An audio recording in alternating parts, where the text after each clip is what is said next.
Hey guys, welcome back to Vertical Momentum. I'm your host, Richard Kaufman, also known as the Comeback Coach. Guys, today we're going to be talking about stuff you'll never hear on any other military podcast. We're going to be talking about the military spouse, and then we're going to be talking about military women and also women's empowerment. Now, the young lady we're going to have on, Ms. Laura Hearn, kicking ass, taking names everywhere. She's a military spouse, veterans advocate, women's empowerment. She's like the superwoman that I know, that she really loves, has a heart of service. She's killing it now. So thank you for coming on the show. I'm so excited for you to be here.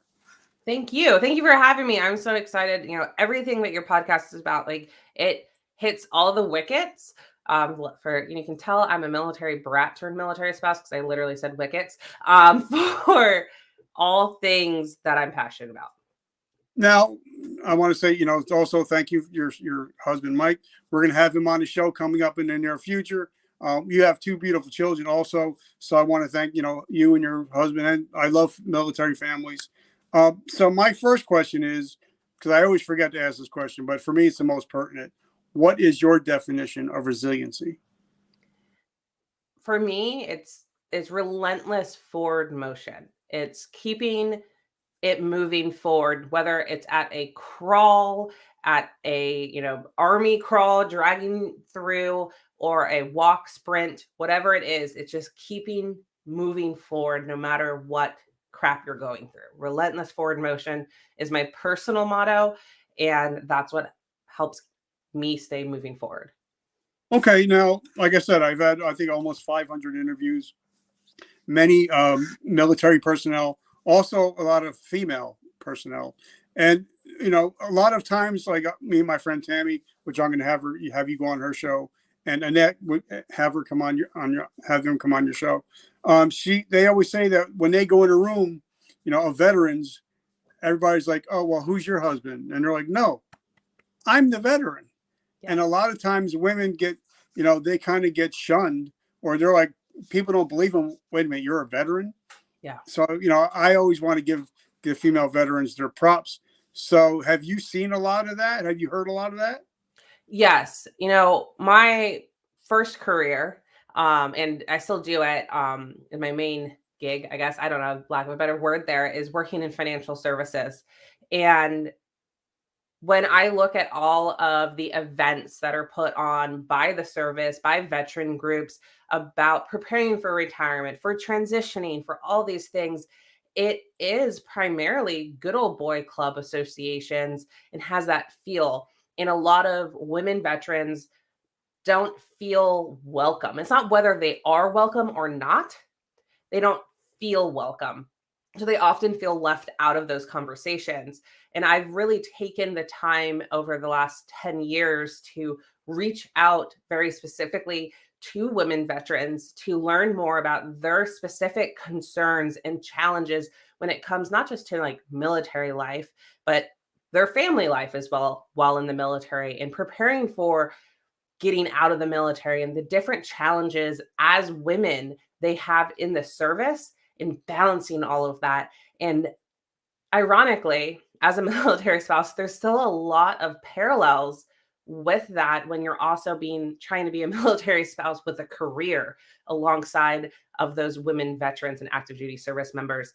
And you hit it right head on nail that they don't feel welcome in a lot of those rooms. Okay. And, I'm just thinking back all the women. I've had a lot of women veteranors on the show, and they go through a whole different experience in the military. Of course, I'll never know, but from what they tell me, not only do they have to, meet and exceed standards, then they got to deal with guys' bullshit. Yeah.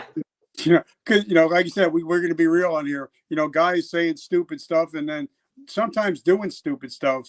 And then they got to deal with sometimes not only, military trauma, being overseas and stuff like that, but then they have to sometimes deal with, like Annette Wittenberg had to deal with, military sexual trauma. Yep. And so, please, drop some golden nuggets about stuff like that. People that you've talked to I think things are getting better now, but Yeah. I think it's still out there. And I think that only 8% or 10% of military sexual trauma are actually reported. And it's true, and it's sad, and it's scary. Um, and the fact of the matter really comes down to the fact that, promotions and not chopping your head off, right? You don't want to look like the tattletale. You don't want to be accused of making stuff up. You don't want to be an attention seeker. You are, a lot of times the women that I work with that are, women service members, it's kind of like, keep your head down, don't make noise, just get your job done so they can't say anything good or bad about you. That's almost the status quo. And what I urge women veterans and service members to do is really stop competing with your fellow woman service member.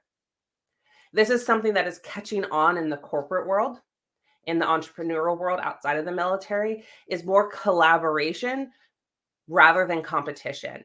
And this is something that's generational and is going to take time, but it's the right time to start accepting this mindset, because over the years, over the decades, the workspace, military life, it was all for men, right? Nothing against you guys, but that's just how it was. And then as women were now becoming accepted in the military and accepted in corporate world and in higher positions and in more combat roles, it became a competition between women to fill we have one spot for a woman here, one spot here. And it started becoming woman eat woman, dog eat dog. And instead of worrying about trying to be better than each other, if we can, as women, work as a community, we're going to succeed and make bigger changes and have more male advocates along the way.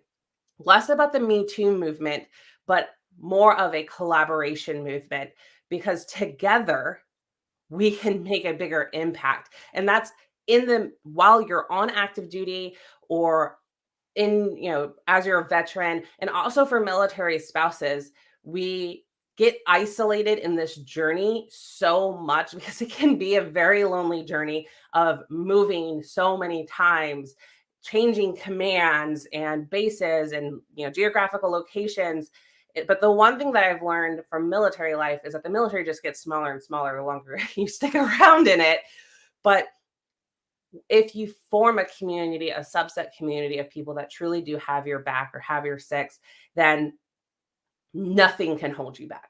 And the more advocates you can have together, then the bigger impact you can have.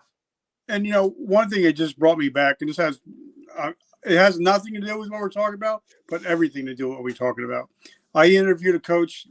He's coach of a professional basketball team, and he said that at one time he was a professional women's basketball coach, and he said the reason why he'd rather coach women than men, he says, because if you can get 5 women all in the same brain, all on the same mindset, he said they can take over the world. Yeah. Instead of, like you said, instead of just being, girl against girl, but if you can get 4 or 5 women together to form a team, they can pretty much change the world. Is that what you're talking about? Exactly. That's exactly what I'm talking about. And you're allowed, and at that point, then you can bring on advocates that aren't just, I hate this, like, the Me Too movement was important, right? I'm not saying that it wasn't important. It was great. We needed that to bring more awareness.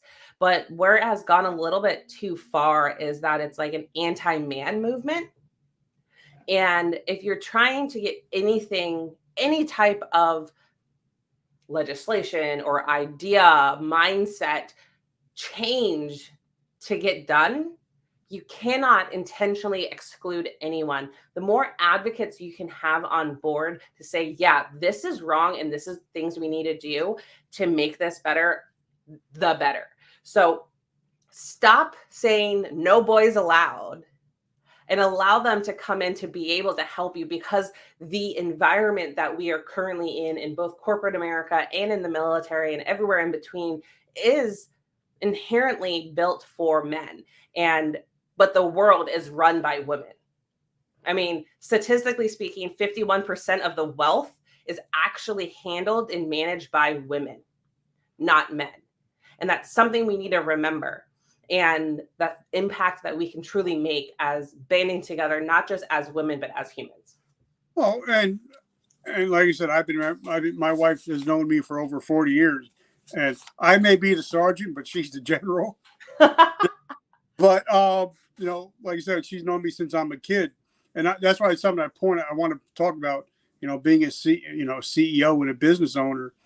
I think that, in my opinion, women make better CEOs than men because, like I said, in my opinion, without my wife, nothing gets done. Just how we don't eat, we don't do anything. The bills don't get paid. She does it all, but she has a mind for detail. Yeah, And usually, if she says there's something off, 9 times out of 10, it's going to be off. And a lot of times I'll be like, no, no, no. And then I got to go back like a puppy dog later, be like, yeah. And the military spouse is built differently. I will say that. I'm not biased by any ranks. But women inherently have a higher emotional intelligence than men. Number one, we are more empathetic. We are more in touch with our emotions. We're able to read rooms and read situations better and perceive from other people's perspectives and have more true empathy that way than our male counterparts. In addition to that, Richard, I don't know what happened to your camera. Oh, there you are. Yep. In addition to that, there's proof in the fact that we are able to multitask better, right? We are better at linguistics. That entire part of our brain develops faster and better than men through our life. But we're able to multitask. We're able to think about what needs to get done later today, what needs to get done right now, next month. Where does everyone need to be in? Not that men can't, but it comes more naturally to us. And without as many hands in the pot with delegation required. Doesn't mean that wouldn't be nice to have more delegation, but we are able and capable of handling it. And when you look at it from a military spouse perspective and how that prepares a military spouse for entrepreneurship, just look at the fact when your spouse deploys and you have that worry on 24/7. For me, my husband's in the Navy and he has one of the most dangerous jobs in the world, being a flight deck coordinator on aircraft carriers because he's a F-18 guy. And I have that in the back of my head, like at any moment in time, I could have a phone call that my husband is blown off of a ship or, etc. But I also have to get the kids to school. I have to do all of these things in my family life all by myself. What days trash, what days this, that, the other, multitask all of that and schedule out all of the freaking activities and run my financial practice and run my business.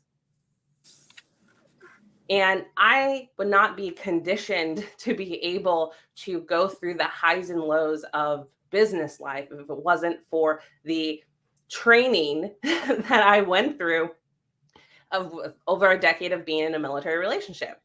I absolutely loathe and get pissed off actually when I see military spouses putting themselves out as less than that they are. Military spouses are so freaking valuable, not just to their families, but to the workplace and in the opportunity to become an entrepreneur. The military spouse is the most underemployed workforce in America. Not unemployed, but underemployed due to the moves and the prejudice that happens against us. But what employers and the business world is missing out on is this tenacity to overcome any challenge or bullcrap that gets thrown our way that we didn't sign up for or have any clue or privy that, oh my God, you have a TDY tomorrow? There's things that we as military families deal with that our civilian counterparts never would dream of having to deal with. And it gets overlooked so often, not just by outsiders, but even by ourselves. Yep. Now that's something I want to talk about. I want to go into a little bit deeper because, a lot of people don't realize that when the spouse is deployed, the whole family's deployed. Like say if Mike gets deployed somewhere. You know, all of a sudden, you know, now you have to become mom, dad. You have to do it all, you know, to where, and he's got to do what he's got to do. His mindset is, I got to survive and I got to do what I got to do.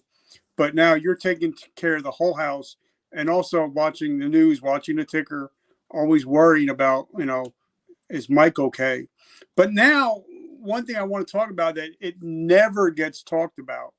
Say if, you know, I am or Mike is deployed for 12, 18 months, whatever it is, and we get home and things aren't the way it was when we left. Yeah. Things are not, you know, you're not Reintegration is a bitch. you know, you're not walking back into, you know, you, because now, you know, the wife has a way of handling the checkbook. She's got everything squared away.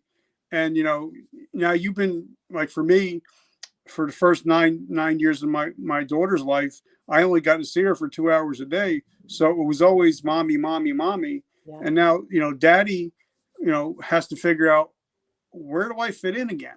Yeah. And it's very hard because, you know, you want to come back and you're like, you've been all hoo for 18 months. And now you got to work your way back into being a husband and a father and trying to figure out, what is my role now? Yeah. I mean, talk about that a little we're bit. still dealing with that. Right. That is part of our current life, our life chapter book right now, actually. In 2019, in the end of August 2019, I gave birth to our second child in the middle of my husband going through workups for a deployment. And he, like literally 2 weeks after my son was born, my husband had to go, you know, I think he had to go to Fallon or out to sea for a month to do some other testing and preparing for deployment. I don't try to act like I know everything he does. I learned that very quickly. There's so much that he does. My brain can only compute so much. But he deployed in January 2020. Yeah. The only problem in the world, y'all, was Australia was on fire in 2020, January 2020. I mean, there were some other things that happened too, but that was like the main world thing. And I had a 4-month-old and a 2-year-old. And a month and a half later, the whole world shut down with COVID. And I was at home, like I was held hostage, Stockholm syndrome, with my 2-year-old and 4-month-old, you know, now 6-month-old, by myself. He came home after 207 days straight out to sea with no port calls. I mean, it was an excruciating psychological deployment on the Eisenhower that he was on. And he came home to a 1-year-old. He came home in August, literally 2 weeks before our son turned 1. He missed all of his infancy. And then my daughter turned 3 the next month. And then he went right back into workup cycles. He was home for 11 weeks, not consecutively. And then he deployed again in January 2021, back out to the Eisenhower in supporting of the exfil of Afghanistan from the aircraft carrier. And again, I now have a 1-year-old and I have a 3-year-old. All I'm going to say is that was a shit show. Well, Anyway. yes. Agreed. And the order that they did it was also really bad. From just a logistics standpoint, they did it backwards on the exiting. Yep. My husband has gone on and on. You'll talk about it with him. Yep. But again, another 7-month deployment straight with the kids. I have my business now. I have my financial practices back up and running after moving and relocating. And then he comes home and we find out while he's coming home that we're moving 6 months earlier than we thought we were. And I needed knee surgery and all of these things. And then all of a sudden he's on shore duty, which in the Navy, they go through that like flip flop between sea duty and on shore duty. And we're both working from home full time. Oh my God. I love my husband to death, but I seriously, like, his life was potentially in danger for a little while because he was always there. And, you know, our civilian counterparts do not understand that, where I'm like, he's always here. Well, me and my wife are going through the same thing because we're both working from home, and I've signed my death warrant many times. So now I just leave. I Yeah, go. and on top of that, our son was 2 years old by the time all these deployments were done, and he didn't have a relationship with his dad. He wanted nothing to do with his dad Yeah, because he was a stranger, yeah, other than still pictures, because there's no FaceTiming from a Navy ship. yeah, And there was a huge learning curve. It took over 6 months for their relationship to start really blossoming, which broke his heart because he wanted to have an amazing relationship with his son because he was around for our daughter's very early years and had that established relationship. But reintegration is not easy. It is probably one of the actual most challenging parts of a military marriage is reintegration. It's not so much the coming and going and doing things solo because you get into survivor mode and you just get the shit done. It's reintegration and figuring out how do we work as a team again. yeah. That's Like I said, the and hardest part. I've talked to so many people, and they're like, I'd rather go back to Afghanistan than have to deal with this shit. You know what I mean? So now I have another question because I was in the National Guard for many years, and they had something called the Family Readiness Group. Yep. But it's kind of like a funeral. It's kind of like when somebody dies. They say people say, "Well, we're always going to be there for you." Within 6 weeks, the phone stops ringing. You don't get it. You don't hear from anybody, and you're sitting there all alone. So, talk to us about what that loneliness is actually like. We have the Fleet and family readiness groups, the FRGs that every command has. We have ombudsmans, which are like, lead spouses in the other branches. We have, Fleet and family readiness, and they have all of these amazing services. I'm not going to discredit any of these services and the roles that these organizations play. When executed properly, they're absolutely amazing resources. But again, they're government funded. So when executed properly is a key phrase there. It is very lonely and isolating because we don't want to say that you're struggling. Just as humans, who wants to admit that you have problems? We don't see that plastered on social media. We don't see people airing their dirty business and their dirty laundry and getting applauses for it. We as humans go into, this self-protection mode in of isolation. And it is the most scary, dangerous place to be.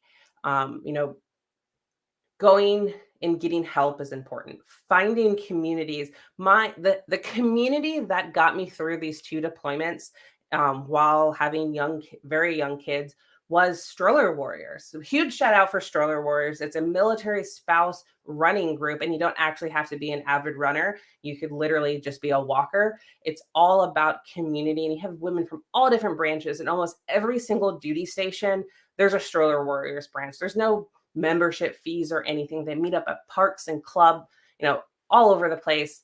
And it's all about just coming together and finding a girlfriend that over coffee or while running or while walking and pushing the kids in the stroller, that you can find common ground of someone else that's going through it. Because we move so often, it's hard to have that consistent friend. Because with distance, geographic distance, typically we don't pick up the phone as much. That's just human nature. And finding a place that you can go, to Facebook, find a local community. It's free. They meet up at, different times depending on where you are, and you are just welcomed, no questions asked, and they get it, was so valuable to me. And every woman that I know that has, or it's men and women are welcome, that has gone through and been a part of a Stroller Warriors community has that same feeling about it, that it's so nice to find a place that you don't know anyone, but they all know exactly what you're going through. It's just like finding a veterans community after the service. It's that same feeling for military spouses, which we so often get forgotten because the focus is always on our service member. Yep. So I want to hop into that next, but first I want to thank our sponsors. As you guys know, I love my female veterans. I got two of them. They're like sisters to me. I don't have any sisters, but they're my sisters, and I consider them my big sisters. One, her name is Tammy Moses. She has a podcast called um, The Hoarding Solution. Talks about hoarding issues, families that live in the hoard. I was one of them. So if you guys love female veteran podcasts, check out that podcast, The Hoarding Solution. Also, Annette Wittenberger is a retired lieutenant colonel. She actually went through military sexual trauma, and now she's changing the world by telling her story. And she has a podcast called The Truth We Hide Behind. So definitely check out that podcast. And guys, if you're like me, join the military. You got hooked on coffee. I made my own coffee. It tastes great. Twice the energy, no crash. Best part of it, 100% of the proceeds go to help veterans struggling with PTSD and homelessness after they get out of the military. So if you love Coffee with a Mission, let me know. So my next question is, a lot of times, when we have a service member in the military, she becomes Mrs. Sergeant, Yeah. so Mrs. Lieutenant, so.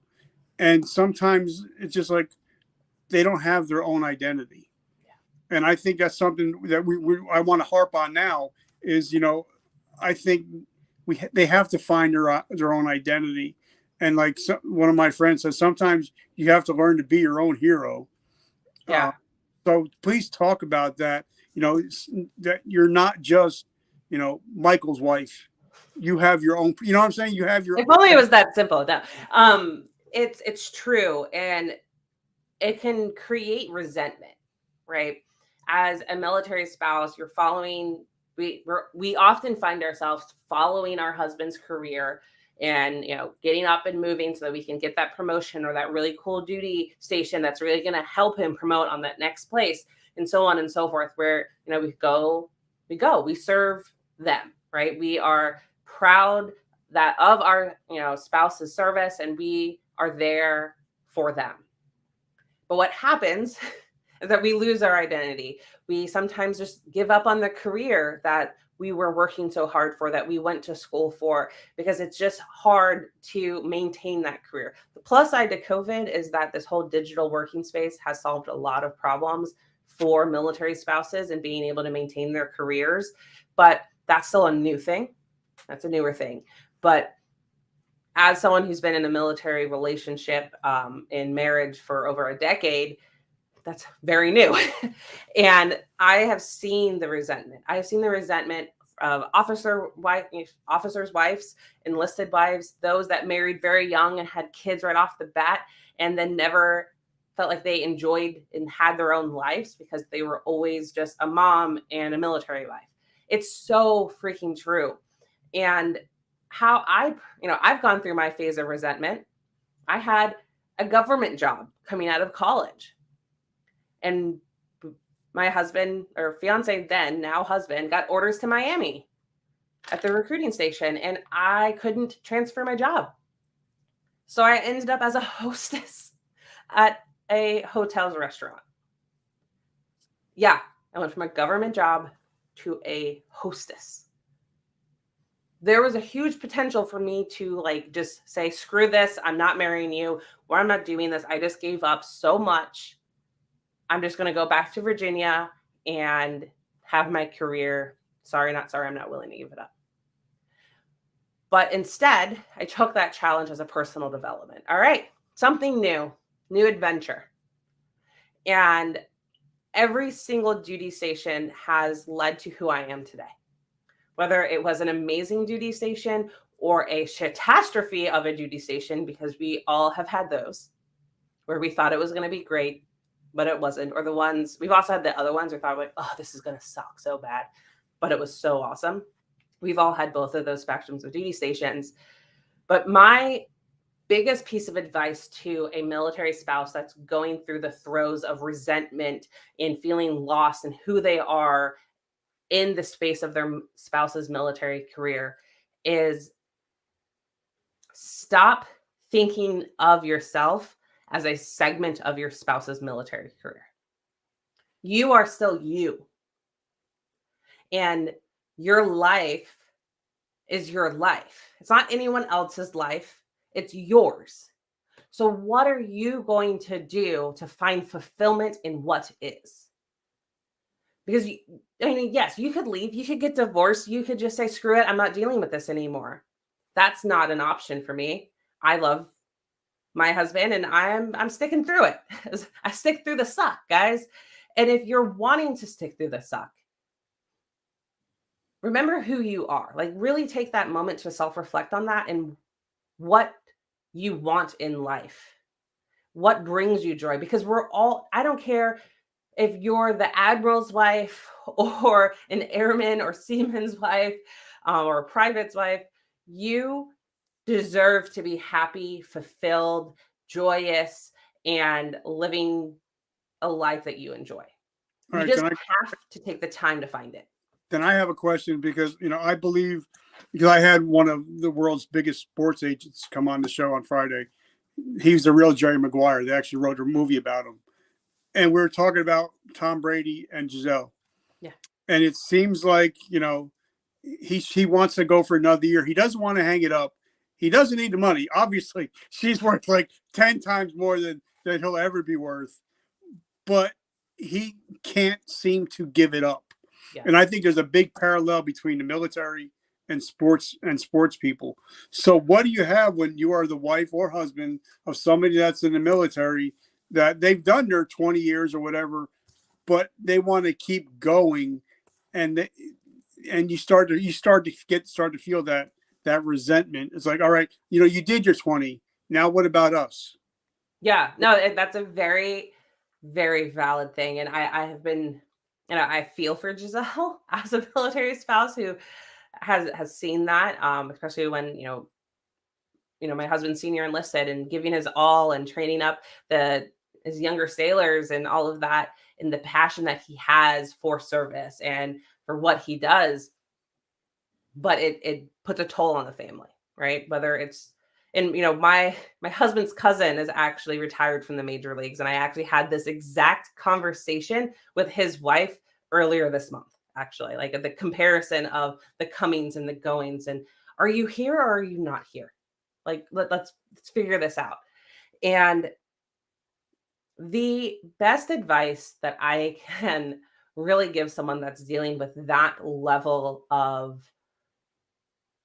resentment and not being on the same page is to take the time to have the conversation, even have a third person come in, like get therapy. Like it doesn't have to be like formal therapy. There are organizations that you don't go through the command. It doesn't go out through anyone's medical records or any of that.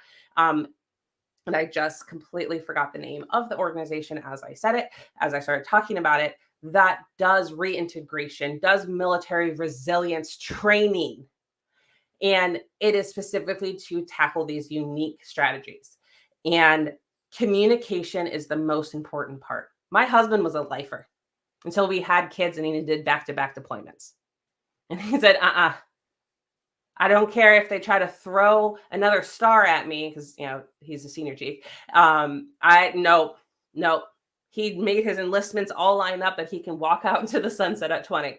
Now, if something crazy happens, we have a relationship that we do have open communication. That if something changes, we can hold that space. That is sacred space. If you can start implementing a sacred space with your spouse to be able to have these open emotional conversations without holding things against each other, that's a goal. We didn't always have that. Not perfect. Sometimes it still ends up in a blowout fight. Wait, you didn't say that before. But it is not fair to your significant other on either side of the table, whether you're the military spouse or the active duty service person, to drag someone along and being wishy-washy. I mean, I don't blame Giselle. I mean, how many times has Tom Brady retired? At least 3. Exactly. And it's not the money. I think it's just, and I was going to, something that it really interests me is, when you're in the military or whether you're a firefighter or police officer or athlete, we kind of have that rush. We kind of have that, feel the need for speed, and then when you retire, and there is no need for speed. We're Identity crisis. still burning, but we don't know where to put it. And that's when we usually end up, at the bottom of a bottle, Yeah. or because we don't know what to do with ourselves. And for me, it was a big struggle. It was Memorial Day 2012 when I got hurt on duty and I couldn't see anymore. So if you can't see, you can't shoot. Sergeant Kaufman, we no longer need you. Well, who's Richard? I've been Sergeant Kaufman for the last 20 years. Who is Richard? And that scared the bejesus out of me. So I know a lot of people when they get out of the military, because the military, honestly, guys, if you're watching this, military don't give a shit about you. Nope. Phone's going to stop ringing. You're going to lose your paycheck, and you're going to be a man or a woman on an island alone. Machine So, keeps turning, whether you're there or not. so then, And how does a person find out who they are if they're no so longer? I'll tell you what I told my husband, and what he's doing and how he's doing that, because he just hit the 16-year mark. So he's on his countdown. If you asked him how many days he has left, he'll tell you exactly the countdown to retirement. But what I told him is, look, it's never too early to start thinking about your post-military career. And I tell this to my friends, to clients, to everyone that I know in the military community. It is never too early to start thinking what's next. Because what too many people get caught up in is, when you're young and invincible, oh, there's no way I can get injured and get discharged. There's no way I'm going to get in trouble and get discharged. There's no way that something's going to happen and I'm going to get medically retired, or I'm just going to not re-enlist because something. You have that invincibility when you're younger. And when your identity gets mixed into the military, you kind of stay in that invincible zone, because that's what you're kind of trained to do when you're in the military.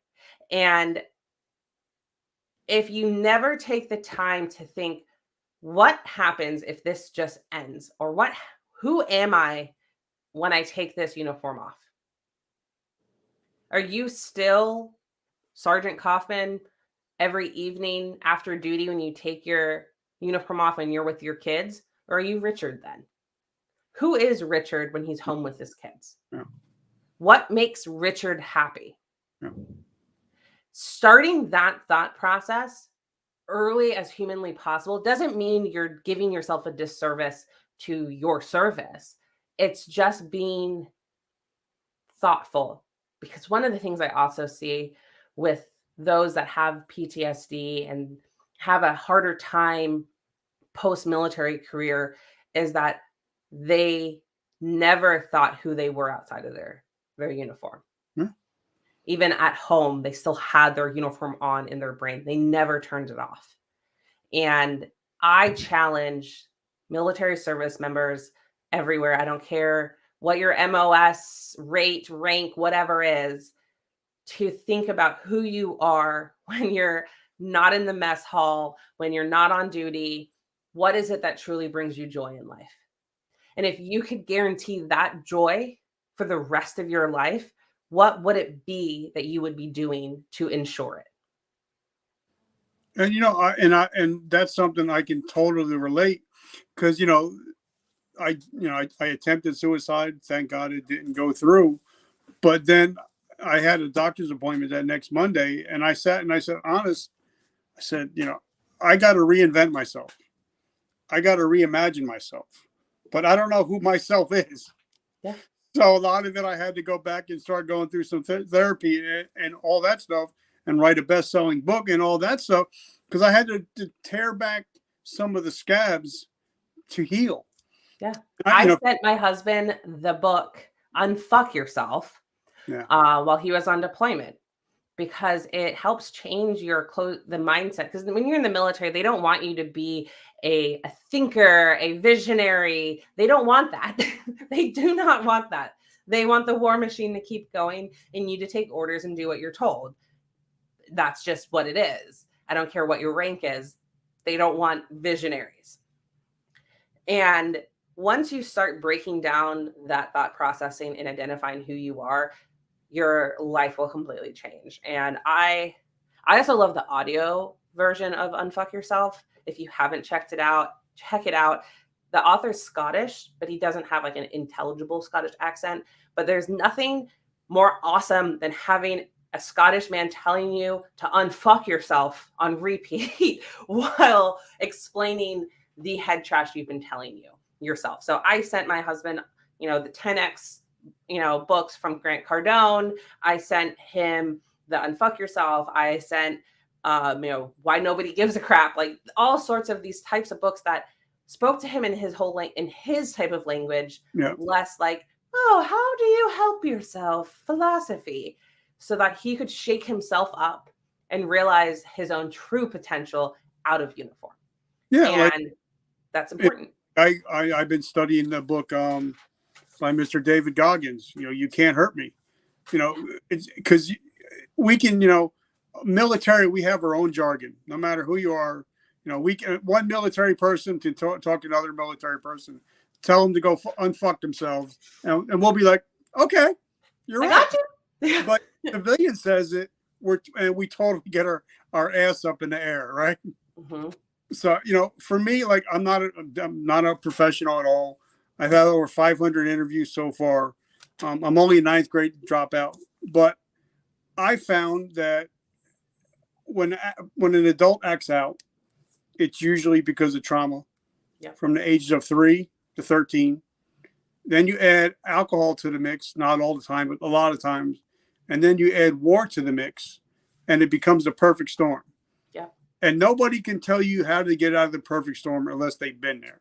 Yeah. And I think that's why I think people like me, like you, like eventually Michael's going to do, is we can reach down, grab that person, pull them up, and say, you know what? I've been there, done that, threw the T-shirt away. I got your back.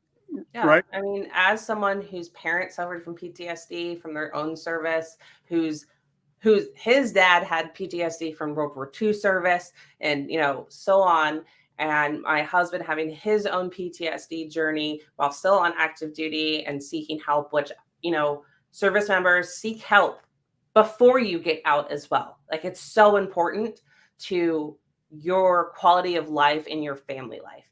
As a military spouse, as a woman in business, I want to make sure my spouse is okay, whether he's a service member or civilian, whoever he is, Mike, their mental health is just as important as my mental health.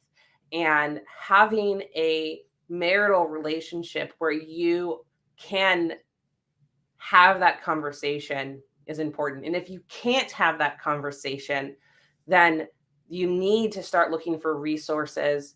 Oh, the group is called Focus. I just remembered the resiliency training for military families is called Focus. They have them all over the country, and it's free, nonprofit organization. Find ways to learn about what your service members going through and how to support them, so you can better understand and better support them to get them through it and seek the right help that they need. All of those things are so, so important. And as a military spouse, and the whirlwind of bullcrap we go through just as being a military spouse, then a military mom, because our kids are going through the same cycles on a different level with less of an emotional maturity level. And then also challenging of having a career or having a business. It's okay to not be okay as well, because we have a lot of pressure on our shoulders to keep it all together for the family's sake. As someone who proudly goes to therapy, it is so important for not just, we always hear just about the PTSD and the depression and suicide rate of service members, but military spouses go through that as well. And it's very, very important. Your mental health is just as important as your service members and as your children. So do not forget to take care of yourself so that you can take care of others. Okay, I love that. Now I want to get into women's entrepreneurship. But first I want to say, when I was in the military, I was that alpha male. I was the complete asshole. Thank God I wasn't married at that time. But I was that asshole that everybody would be like, yeah, he's an asshole. I knew a lot of guys that their wives would start businesses or start to go back to college, and because the man had to be the alpha male. Yeah. Once he started seeing that his wife, started to pull ahead a little bit, started to get attitudes and treating him bad. Like for me, my wife just got promoted at work. I'm so proud of her. She's doing so great. But I always promote my wife. I always, go out, push, push. I Yeah. want you to be the best you can be. But a lot of guys, because we're a lot of us, well, me personally, I was that, try to be that alpha male, but deep inside, if somebody was starting to get a little bit better than me, I would pull them down. Yeah.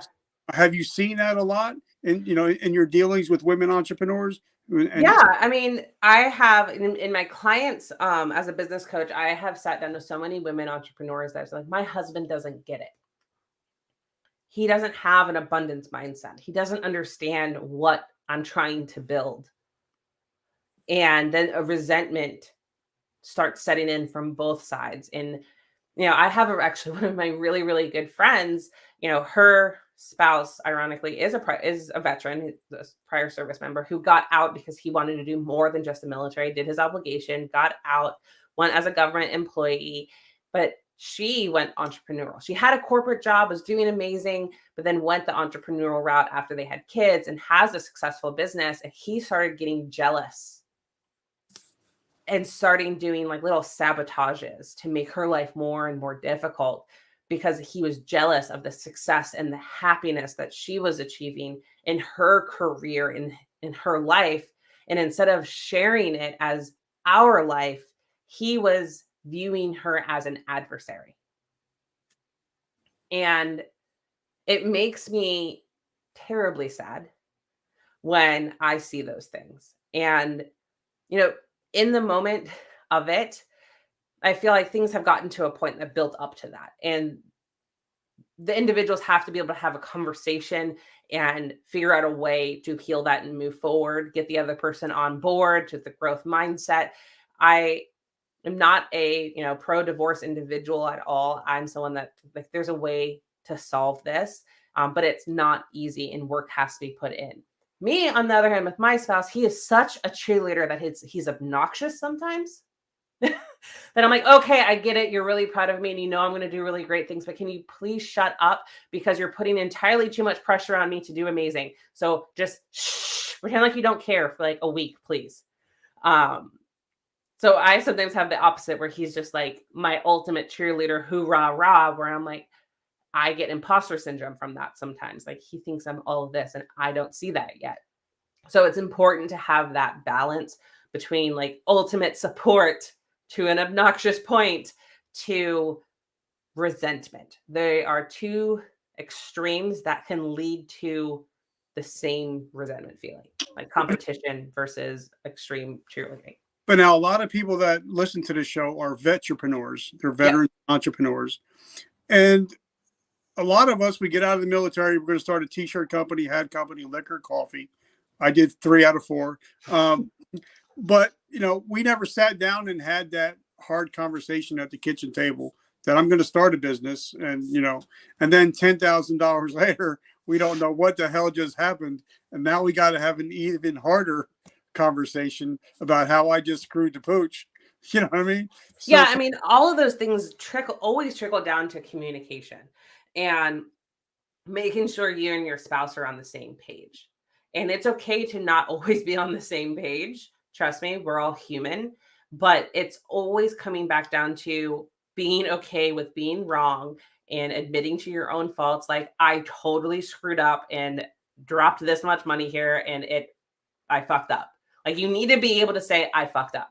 If you can't say that, then, you have some self-help work you need to, self-development.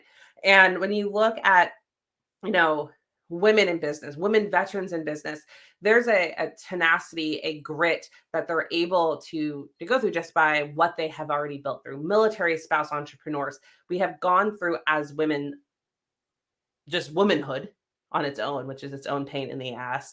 And then potentially wife life and motherhood and all of these other stressful things that when we get into the business world, it's like, oh, this is second nature. but making sure that those around you understand your why.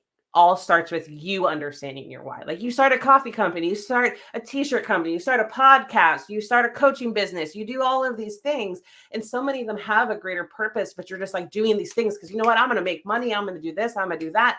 But why are you doing that? Yeah. Like, I know about your coffee, that you're doing that so that you can raise money and make an impact for veterans with PTSD and homelessness. Yeah. But I see so many veterans and military spouses that are manifesting through desperation just to feel the thrill, just to chase the dollar to pay a bill. Like, stop manifesting through desperation and really take the time to understand what makes you happy. Because we're all the way back to that conversation we had earlier. You deserve to be happy, fulfilled, joyous, immensely wealthy, ultra healthy, whatever your personal definition of success is. But you have to know your greater purpose, because paying the bills isn't going to push you through the hard times. And it's going to be really hard to sit down with your spouse and be like, I messed up, if you don't have a greater purpose to keep you moving that dial forward, to keep that relentless forward motion in your business, in your personal life, in your marriage, etc., without a greater purpose. For me personally, I'm a Catholic, I'm Christian, I believe in God, and part of my greater purpose is empowering other women to see their purpose, right? That's just kind of inception-y, but it's more about taking that self-actualization moment to know what impact you want to make in the world. What legacy are you trying to leave behind? So when you say, yeah, I'm going on this business trip to procure this deal, to do this so that I can give back to veterans and hire them in my company, so that people realize that enlisted members aren't a bunch of idiots and that officers are the only people that are qualified to lead in corporations. That's why we're doing this. That's why we are building this company, so that more military families have the opportunity to seek the help and resources they need to have a healthy life and not crumble when things get tough in military world because they're afraid to talk. Those are the greater purposes my husband and I have with our businesses, is to make a bigger impact and give more resources and opportunities to our military community. So that eliminates the guilt around money, of wanting to be successful, the drive to be successful. It eliminates the fear of success in money. It eliminates the sense of lack, and it allows me to make investments in myself, in my family, and in my business that will keep it moving forward. Sometimes they won't be the best choices, but it'll allow me to make a better decision that keeps it moving forward towards the bigger goal, that bigger purpose. So if you're a veteran, a military spouse, military family, looking to start your own business, your own podcast, your own anything, understand before you start a goddamn thing, why? Why are you going to do this? Because without that, it will crumble. Just like as soon as you take off your uniform, your self-identity crumbles. You need to make sure in entrepreneurship, you're prepared for when that business idea fails, you can still persevere beyond it. And that's something that I love. Now, my previous podcast was called Success, Your Why Powers Your How. Because, a lot of times, like yesterday, I woke up sick. I got the whatever shot they call it now, a Omicron, Delmicron, whatever it is. I felt like shit for a couple hours.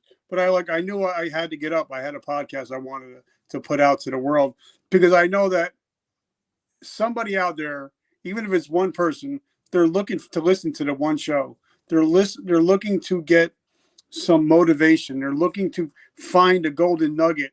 And if I'm not out there, maybe that person, takes their own life that day. That's my person. That's like, I believe that you can't pour from an empty cup.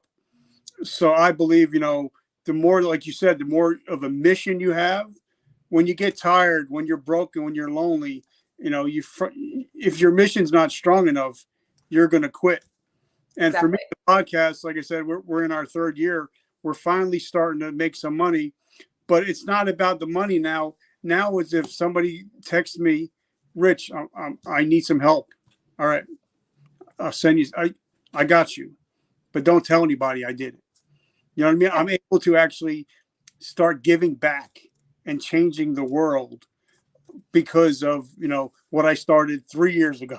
Even though I didn't see anything, didn't see any ripples yet. Now I'm starting to see the ripples. So That's the biggest thing, that it takes about 3 to 5 years to start really getting a return, a sustainable return in growth. Those first 3 to 5 years are the most challenging parts of anyone's entrepreneurship journey. It's kind of like, it's the washout program. It's going to buds training is the first 3 to 5 years.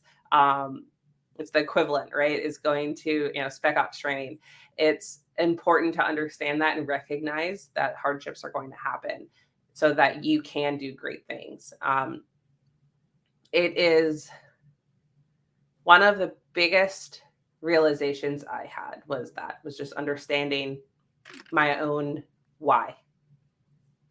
Okay, so now for the last couple of minutes, what's going on in Laura's world? Where do we find you? How do we support you? What do you do? Well, full authenticity, right? Full transparency. We're talking about going through the shit. My house caught on fire earlier this month. On vacation to California, there was the first tropical storm in 25 years while we were there. And then the day we got back from vacation, a family member passed away. This morning, before doing 2 other interviews for podcasts, I was literally on my couch crying, dealing with all of the crap we're currently going through as a family. But I still was able to show up and do things. And that's the most important thing, is being able to give yourself space and then moving forward.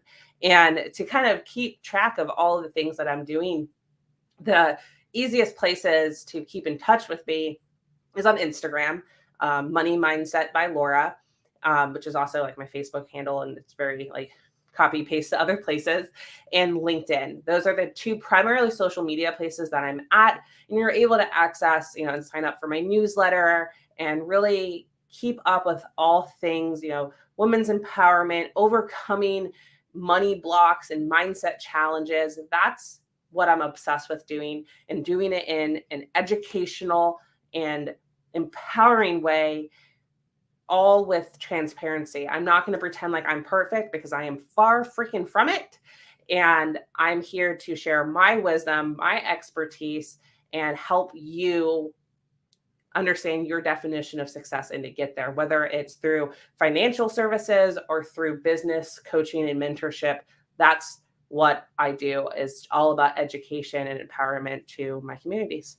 All right. So then let's talk for a minute or two about your financial business. Yeah, so I've been in the financial services industry for almost a decade. It's, I help people from it's not just investments, it's not just life insurance, it's not just this, but it's really this holistic planning and strategies that we develop with you.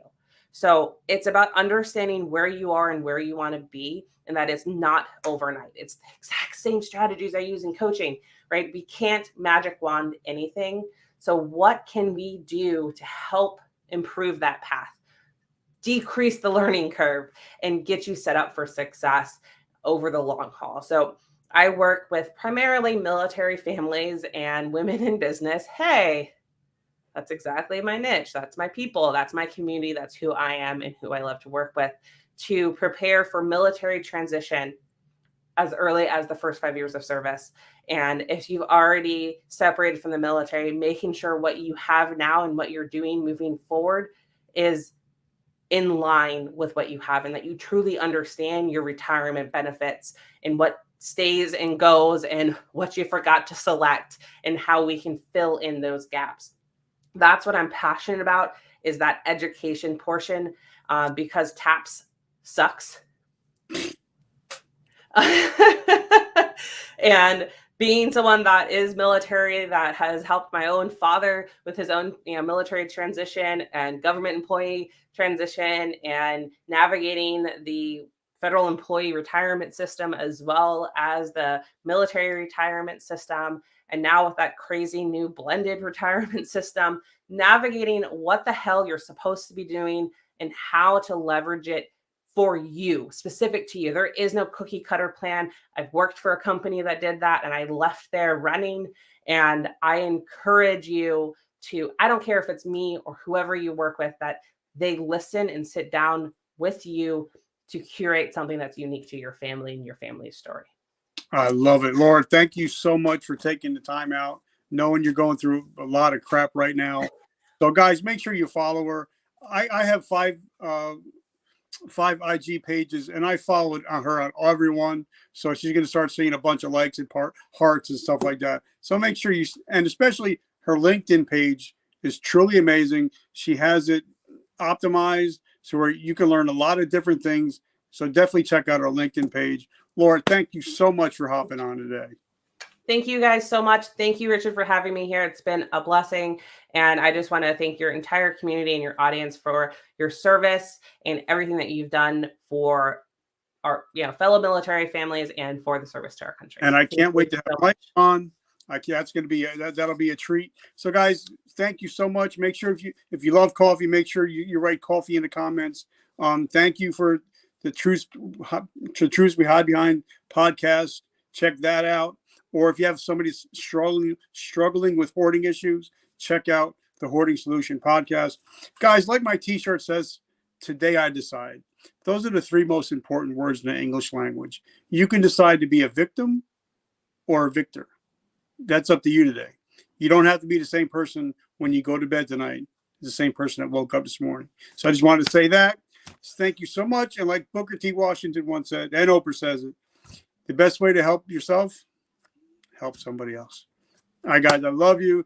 Thank you so much. Give hugs and kisses to the kids. Tell Mike I said, hey, we're going to be in touch. I will do. Thank you, everyone. God bless you guys. And remember, vertical momentum. The only way to go is but up, and I will catch you tomorrow.